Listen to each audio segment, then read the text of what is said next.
అంటే ఒక్కరి కోసం ఇంకొకరు ఇప్పుడు అదే కదా చెప్పేది, పని చేసే వాళ్ళు అంటే ఇప్పుడు ఎవరు బెస్ట్ అనిపిస్తున్నారు, ఎవరికి జనసేనలో కష్టపడి పని చేసిన వాళ్ళందరినీ పక్కన పెడుతున్నారనే కదా అందరు బయటకు వచ్చి మాట్లాడారు. ఓట్లు ఎలా పడదు అది పవన్ కళ్యాణ్, నాదంట్లో మనోహర్ గారికి తెలుస్తుంది, మరి మీకు తెలియదే? నాకు తెలియదు. మరి ఓట్లు వేస్తారు మీరు అసలు? నాకు నేను వేసుకోవాలి కదా, నేనే పోటీ చేస్తాను కాబట్టి.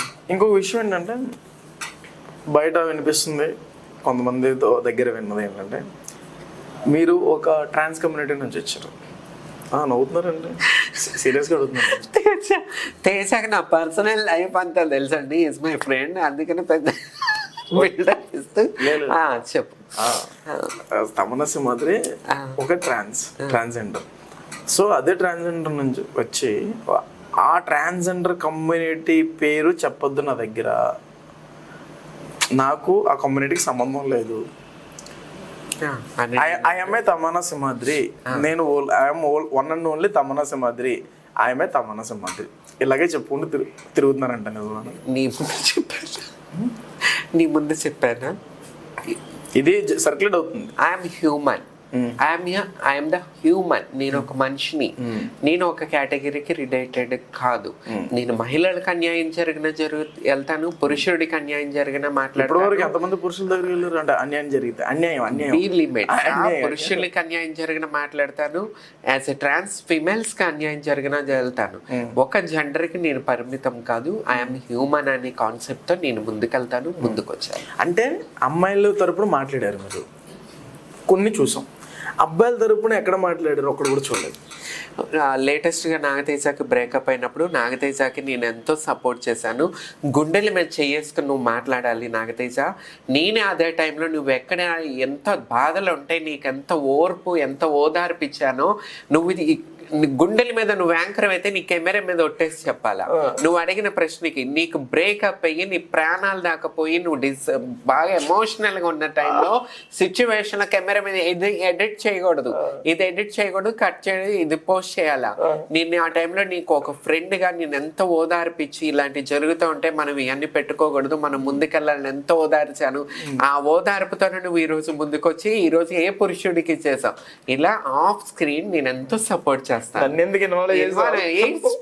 నిజాలు మాట్లాడుకోవాలా, నిజాలు మాట్లాడేదే తమన్నా సింహాద్రి. ప్లీజ్ ఇది ఎడిట్ చేస్తే థర్డ్ టైం నీకు ఇంటర్వ్యూ.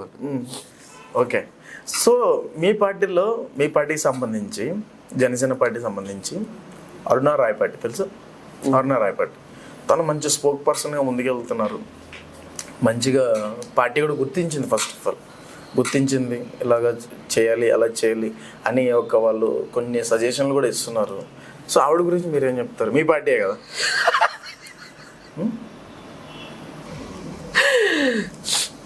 మంచిది, మంచి పని, మంచి, అంతే, ఇంకేం మాట్లాడు. తెలుసా ఆవిడ ఎవరో మీకు అసలు? చూసాను, యూట్యూబ్లోనే ఎట్లా చూసాను అంతే. అంటే మీ పార్టీ వాళ్ళు మీరే ఎందుకు అంటే ఏమైనా ఎంకరేజ్ చేసుకోవట్లేదు, నాకు అది అర్థం కావట్లేదు. అంటే మీ పార్టీలో ఉన్న వ్యక్తుల్ని మీరు కొట్టుకుంటుంటే, అంటే ఇప్పుడు ఒకరి గురించి మీ పార్టీలో మేము కొట్టుకుంటుంది మీరు కాదు అంటే ఇప్పుడు మీరు చెప్పే సమాధానం అలాగే ఉంది. ఎలా ఉంది? ఇప్పుడు మీ పార్టీలో ఉన్నటువంటి వ్యక్తులే మంచిగా గ్రోత్ అవుతున్నారు, తెలుసా? అందరూ పవన్ కళ్యాణ్ అందరూ జనసేన లీడర్లే, గ్రూప్ కింద నుండి కష్టపడరు కాబట్టి అందరూ నేను పవన్ కళ్యాణ్ క్లోజ్, నేను పవన్ కళ్యాణ్తో ఉంటా, నేను పవన్ కళ్యాణ్తో. ప్రతి మహిళ అయినా సరే పురుషుడైనా ఈ బిల్డప్లు ఇచ్చుకోవడమే సరిపోతుంది తప్ప పార్టీకి గెలవాలని కష్టపడరు కాబట్టి ఈసారి ఏంటో చూడాలి. బిల్డప్లా మీరు అలాగే ఇచ్చారా? నాకు అవసరం లేదు. మరి అంటే జనసేన పార్టీలో ఉన్న వాళ్ళందరూ పవన్ కళ్యాణ్ లాగా అంటుంటే మీరు అన్నారు కదా. నేను జనసేన పార్టీకి రిలేటెడ్ ప్రతి ఒక్కరికి ఫస్ట్ నుంచి ఒకటే చెప్పుకుంటూ వస్తా, మనం ఒక కార్యకర్తగానే అందరూ పని చేయాలా, అంతేగాని పవన్ కళ్యాణ్ దగ్గర ఆఫీస్లో కూర్చొని నేను పవన్ కళ్యాణ్ క్లోజ్ అని చెప్పేసి అది ఇది స్పీచ్లు, ప్రతి ఒక్కరు అందరు వెళ్ళి కార్యకర్తగా పనిచేసి అందరికి గ్లాస్ గుర్తు గురించి పవన్ కళ్యాణ్ గారు ఎందుకు సినిమాలు ఎదుకుని ప్రజల్లోకి వచ్చారనేది ప్రజల్లోకి తీసుకెళ్ళాలని చెప్పి నేను చెప్తూ వస్తా. కానీ కొంతమంది ఉంటారు, వాళ్ళు పెద్ద హీరోయిన్లు అయిపోతుంటారు, కొంతమంది పవన్ కళ్యాణ్లు అయిపోతుంటారు.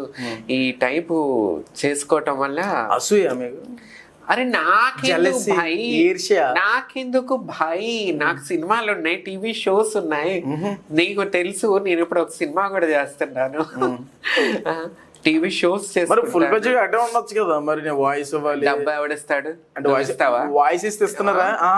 కాదు, పార్టీ గురించి మాట్లాడితే ఆహా. డబ్బులు ఇస్తున్నారు. Okay okay. నేను చెప్పేది ఏంటి, నేను పొలిటికల్ గా పని చేయాలంటే నాకు డబ్బు ఎవడిస్తాడు? నేను టీవీ షోస్ ఫిలిమ్స్ చేసుకుంటేనే డబ్బులు వస్తాయి కదా అంటున్నా. నువ్వేదో కాంట్రవర్షియల్ కి నన్ను మాట్లాడడానికి డబ్బులు ఎవడు ఇస్తాడు? వేసుకోవటానంటే మళ్ళీ పరిగెడతావు.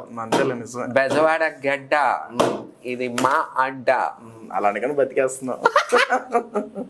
బతుకుతుంది కష్టపడి కెమెరాల ముందు హైదరాబాద్ వెళ్ళి చిన్న చితక సినిమాలు చేసుకుని టీవీ షోలు చేసుకుని బతుకుతున్న తేజ. ఓకే, ఇంకొకటి మీరు ఇందాక మాట అన్నారు, రాజేష్ మహాజన గతంలో జనసేన పార్టీని తిట్టారు, దాంట్లో ఉన్న కార్యకర్తలు కానీ అందరినీ ఉద్దేశించి మాట్లాడారు, ఒక కమ్యూనిటీకి సంబంధించి కూడా మాట్లాడేశారు. సో గతంలో పవన్ కళ్యాణ్ గారు కూడా చంద్రబాబు నాయుడిని తిట్టారు, నరేంద్ర మోడీని తిట్టారు. మరి ఇప్పుడు అదే పార్టీలో పొత్తు పెట్టుకుని ముందుకు ఎందుకు వస్తున్నారు? ఎలక్షన్స్ లో ఎందుకు పోటీ చేస్తున్నారు? అసలు నేను అందుకే కదా చెప్పేది, నాకు తెలుసా, ఈ పొలిటికల్ పార్టీస్ కన్నా కూడా స్వతంత్ర అభ్యర్థులుగా పోటీ చేసే వాళ్ళు ఉంటారే, వాళ్ళు డబ్బులు అందరి దగ్గర ఉండవు కదా. అందుకే స్వతంత్ర వాళ్ళని గెలిపించుకుంటే మన రాష్ట్రం, మన దేశం బాగుపడిపోద్ది. నాకు నిజంగా మమతా బెనర్జీ గారు స్వతంత్ర అభ్యర్థి, బెంగాల్ ముఖ్యమంత్రి గారు, స్వతంత్ర అభ్యర్థి, బెంగాల్ ముఖ్యమంత్రి గారు, నేను అలా అనట్లేదు, స్వతంత్ర అభ్యర్థి కాదు, నేను పొలిటికల్ గా చెప్తున్నా.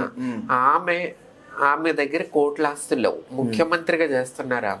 ఆమె చూసుకుంటే మొత్తం ఒక 2 లక్షలు 3 లక్షలే చూపిస్తుంది ఎప్పుడైనా సరే ఆమె బ్యాంక్ బ్యాలెన్స్. అది కేజ్రీవాల్, ఆమ్ ఆద్మీ పార్టీ, ఇలాంటి నాయకులు కావాలబ్బా. నేను పవన్ కళ్యాణ్ గారు పొలిటికల్ గా వచ్చినప్పుడు నేను అదే థాట్, మరో కేజ్రీవాల్ ప్రజానాయకుడు ప్రజల కోసం అనుకున్నా కానీ మళ్ళీ ఇవి కూడా ఇడిచేసి నార్మల్ పొలిటికల్ అయిపోయింది. అంత వ్యభిచార పొలిటికల్, వ్యభిచార పొలిటికల్స్ అంటే ఏ టైంలో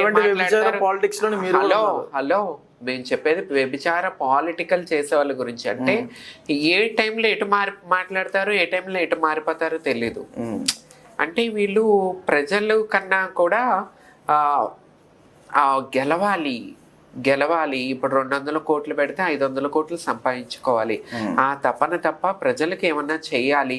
నీకు ఒక విషయం తెలుసా, మన ఆంధ్రప్రదేశ్ పాలిటిక్స్ ఇవాళ ఆంధ్ర కదా, రాజమండ్రి పిల్లోడివి. సో ఆంధ్రప్రదేశ్ పాలిటిక్స్ ఎట్లా ఉంటుంది తెలుసా, పవన్ కళ్యాణ్ వచ్చి జగన్ తిడతాడు, జగన్ వచ్చి చంద్రబాబు నాయుడు తిడతాడు, చంద్రబాబు మళ్ళీ మూడు మారితే పవన్ కళ్యాణ్ తిడతాడు. ఈ పిల్లపిత్తరగాళ్ళు వీళ్ళందరూ తిట్టుకుంటే ఈ తిట్టుకోవటమే జరుగుతుంది తప్ప ఒక్క నాయకుడు కూడా ప్రజలకి ఇలా పని చేయాలా, ప్రజలకి ఇలా చేయాలా, ప్రజలకి కావాలా, ప్రజలకి ఏం కావాలా, రోడ్లు ఉన్నాయా, వాటి గురించి మాట్లాడరు. ఒరే నువ్విట్టా, ఒరే నీకు ఇన్ని పెళ్ళిళ్ళు, ఒరే నువ్వట్టా, ఒరే నువ్విట్టా, ఇదేనా? ఇప్పుడు నువ్వు నా 4వ భార్య రా జగన్ అని చెప్పి పవన్ కళ్యాణ్ గారు మాట్లాడారు. సో దాన్ని అంటే జగన్ గారు కూడా మాట్లాడుతూ ఉంటారు కదా, 3 పెళ్ళిళ్ళు ఒకళ్ళొకళ్ళు పర్సనల్ గా తిట్టుకోవడమే తప్ప ఒరే ప్రజల గురించి మాట్లాడండి. ఇక మన రోడ్లు ఎట్లున్నాయి, మన ఆంధ్రప్రదేశ్కి ఒక ఏంటిది, ఆంధ్రప్రదేశ్ ఏంటి రాజధాని ఎక్కడుంది, వీటి గురించి ఆవిడ మాట్లాడే. నీకు 3 పెళ్ళిళ్ళు అయినాయి, 3 రాజధానులు, నువ్వు నీ కన్నున్నాయి, నువ్విట్లా, నీ కొడుకు అట్లా, నీ కొడుకు ఎవరు పుట్టాడో చంద్రబాబు, ఇవి తప్ప వీళ్ళు ప్రజల గురించి రాష్ట్రానికి కావాల్సినవి మాట్లాడరే. కావాల్సిన అంటే ఏంటి మీరు చెప్పండి. ఇదే కదా, మీరు ప్రభుత్వం ఏం చేయలేదు, మన ప్రభుత్వం నుంచి ఏం కావాలి వాటి గురించి మాట్లాడాలి. ప్రజల్లోకి వెళ్ళి జగన్మోహన్ రెడ్డి మనకి ఏం చేశాడు, ఏం చేయలేదు వాటి గురించి మాట్లాడుకోవాలా. మనకి ఏం కావాలో అవి మాట్లాడుకోవాలా. మేము వస్తే మీకు ఏం చేస్తామో అవి మాట్లాడుకోవాలా. జగన్మోహన్ రెడ్డి పవన్ కళ్యాణ్ 3 పెళ్ళిళ్ళు అంటాడు, పవన్ కళ్యాణ్ గారు నువ్వు నా 3వ 4వ పెళ్ళం 5వ పెళ్ళం అంటాడు. చంద్రబాబు నాయుడు ఏమో తండ్రిని చంపాడు, బాబాని చంపాడు జగన్మోహన్ రెడ్డి అంటాడు. జగన్మోహన్ రెడ్డి చంద్రబాబు నాయుడు నీ కొడుకు పిచ్చోడు, పప్పుగాడు, అది ఇది అంటారు, నీ ఎవడు పుట్టాడు అంటారు. ఇవే జరుగుతాయి మన రాజకీయాలు.